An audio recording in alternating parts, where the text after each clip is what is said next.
Hello, welcome back to the reading of the poem of the Man God, written by Maria Valtorta, Volume 2. Chapter 272, The First Miracle of the Loaves. 7th September 1945. The place is still the same, but the sun no longer shines from the east, filtering through the undergrowth along the Jordan in this wild place, where the water of the lake flows into the riverbed. It shines equally obliquely from the west, while setting in a glorious red sky streaked by its last rays. Under the thick foliage, the light is quite moderate, tending to the peaceful evening hues.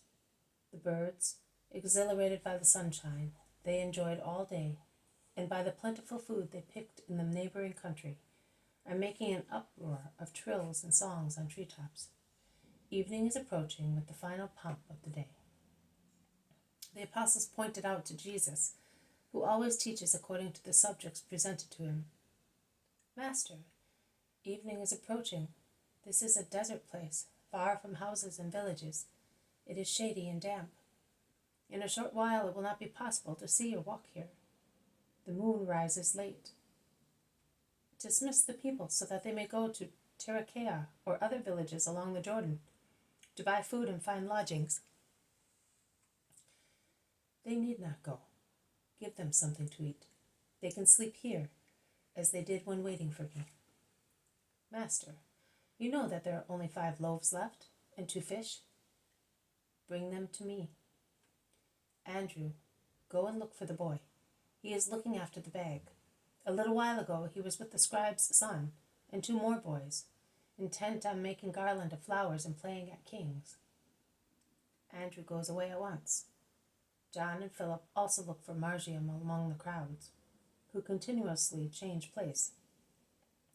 They find him almost simultaneously, with the bag of victuals across his back, a large shoot of clematis around his head, and a belt of clematis, from which an offshoot hangs, as a sword, the top being the hilt, the long stem its blade.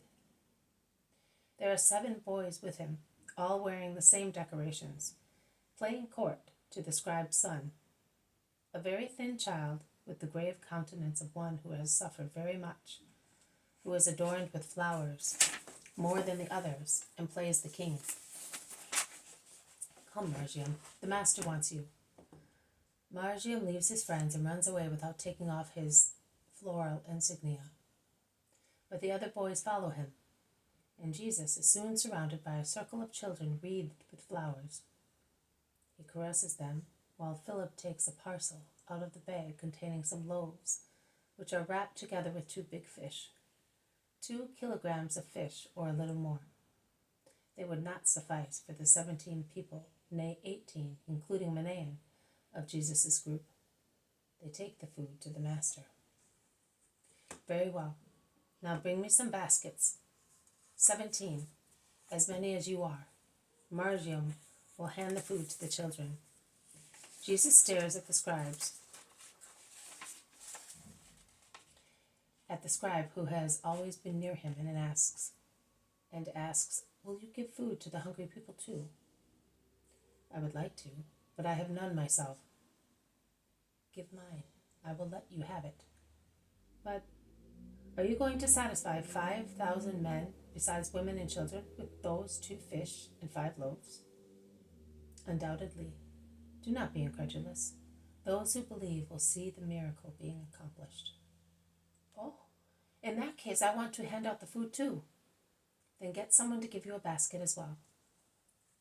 The apostles come back with baskets, and hand baskets, some of which are low and wide, others are deep and narrow. The scribe comes back with a rather small one. Obviously his faith or his incredulity made him pick that one as the largest required. Good. Leave everything here. Now get the crowds to sit in an orderly way, in rows as far as possible. And while they do that, Jesus raises the loaves with the fish on top of them, offers them, prays, and blesses them. The scribe does not take his eyes off him for a moment. Jesus breaks the 5 loaves into 18 parts. He makes also 18 parts of the 2 fish, and puts a bit of fish, a tiny bit indeed, into each basket. He then breaks each of the 18 bits of bread into morsels, each bit into many morsels, relatively many, about 20, not more. He then puts each bit which he has broken into morsels into a basket with the bit of fish. Now take them and hand the food out to satiety. Go, Margium, hand the food out to your companions. Ah, how heavy it is, says Margium, lifting his basket. He goes at once towards his little friends, walking like one who carries a heavy weight. The apostles, disciples, Manaen, the scribe, watch him go incredulously. They then pick up their baskets, and shaking their heads, they say to one another, "The boy's joking. They are the same weight as before." And the scribe looks inside his basket, puts his hand into it, searching for the bottom, because it is getting dark in the thicket where Jesus is, whereas farther away in the glade it is clear. However, notwithstanding their remarks, they go towards the people and begin to hand the food out, and they distribute.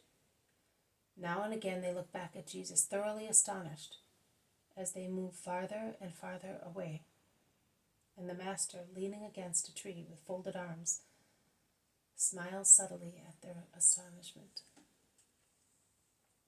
The distribution takes a long time and is plentiful. The only one who shows no surprise is Margium, who smiles and is happy to be able to fill the laps of so many poor children with bread and fish. He is also the first to go back to Jesus, saying, "I have dealt out so much, because I know what it is to be hungry." And he raises his little face, which is no longer emaciated, but remembering, it blanches with wide open eyes. But Jesus caresses him, and a bright smile appears on his face, while he leans trustfully against Jesus, his master and protector. The apostles and disciples come back slowly, dumbfounded with amazement. Last is the scribe, who says nothing, but he makes a gesture that is more than a sermon. He kneels down and kisses the hem of Jesus' tunic. "Take your share and give me some. Let us eat the food of God." They eat, in fact, bread and fish, each according to his need.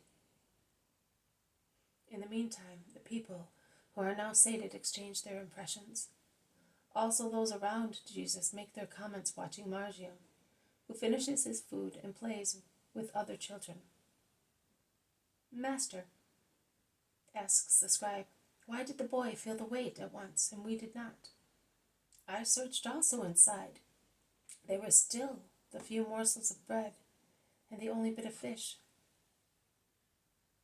I began to feel the weight when I moved towards the crowd. But if it had weighed for what I have got, it would have taken a pair of mules to carry it. Not a basket, but a wagon packed with food. At the beginning I was dealing it out sparingly, but later I gave and gave, and as I did not want to be unfair, I went back to the first ones and gave them more, because I had given them little at first, and yet it was enough. I also felt the basket was getting heavy when I set out, and I gave plenty at once, because I realized that you had worked a miracle," says John. I instead stopped. I sat down and poured everything on my lap to see, and I saw loaves and loaves, and then went on, says Manaen. I even counted them because I did not want to cut a bad figure. There were 50 small loaves, so I said, "I will give them to 50 people, and then I will go back." And I counted. But when I got to 50, the weight was still the same. I looked inside. There were so many. I went on, and I handed out hundreds of them. They never diminished, says Bartholomew. I must admit it. I did not believe, and I took the morsels of bread and the bit of fish in my hand, and I looked at them, saying, "What's the use of them? Jesus must have been joking." And I looked at them over and over again, hiding behind a tree, hoping and despairing to see them grow. But they were always the same. I was about to come back when Matthew passed by, saying, "Have you noticed how beautiful they are?" "What?" I asked him. "The loaves of fish. Are you mad?" "The loaves and fish. Are you mad? I can only see morsels of bread." "Go and hand them out with faith, and you will see." I threw back into the basket the few morsels, and I went reluctantly. And then, "Forgive me, Jesus, because I am a sinner," says Thomas. "No, you are a worldly spirit. You reason according to the world." "I as well, Lord, so much so that I was thinking of giving a coin with the bread. And I said to myself, 'They will eat somewhere else,'" says the Iscariot. "I was hoping to help you cut a finer figure. So what am I? Like Thomas or more?" "You are much more worldly than Thomas." "And yet I was thinking of giving alms to be heavenly. It was my own personal money." "Alms to yourself, to your pride, and alms to God. But the latter does not need them, and it is a sin to give alms to your pride, not a merit." Judas lowers his head and becomes silent. I instead thought that I had to crumble the morsel of fish and the morsel of bread so that they would suffice. I did not doubt they would be sufficient, both with regard to numbers and nourishment. "A drop of water given by you can be more nourishing than a banquet," says Simon Zealot. "And what did you think?" Peter asks Jesus' cousins. "We remembered Cana and did not doubt," replies Judas gravely. "And you, James, my dear brother, were you only thinking of that?" "No, I thought it was a sacrament, as you told me. Is it so, or am I wrong?" Jesus smiles. "It is and it is not. Your thought of a remote figure is to be added to the truth concerning the power of nourishment in a drop of water, mentioned by Simon, but it is not yet a sacrament." The scribe is holding a crumb in his hand. "What are you going to do with it?" "A souvenir." "I will keep one too. I will put it round Margiam's neck in a little bag," says Peter. "And I will take it to our mother," says John. "And what about us? We have eaten it all," say the others sorrowfully. "Stand up. Go round again with the baskets and collect the scraps remaining. Select the poorest people and bring them here with the baskets. And then you, my disciples, will go to the boats and set sail going to the plain of Gennesaret. I will dismiss the crowds after assisting the poorer people, and I will join you later." The apostles obey, and they come back with 12 baskets full of remnants of food, and followed by about 30 beggars, or very poor people. "Very well, you may go now." The apostles and John's disciples say goodbye to Manaen and go away, leaving Jesus rather reluctantly. But they obey. Manaen stays with Jesus until the crowd, in the last light of the day, set out towards villages, or look for a place where to sleep among the tall, dry bog grass. He then takes leave of the Master. The scribe has gone before him. In fact, he was one of the first, as he left with his son following the apostles. When they have all gone or fallen asleep, Jesus stands up, blesses the sleepers, and walking with slow steps, he goes towards the lake, to the little peninsula of Tarichaea, a few yards above the lake, like an indented hill protruding on it. And when he reaches the foot of it without entering the town, but going round it, he climbs the hill and stops on a crest, praying in front of the blue lake and in the peace of the serene moonlit night. Jesus says, "You will put here the vision dated March 4th, 1944.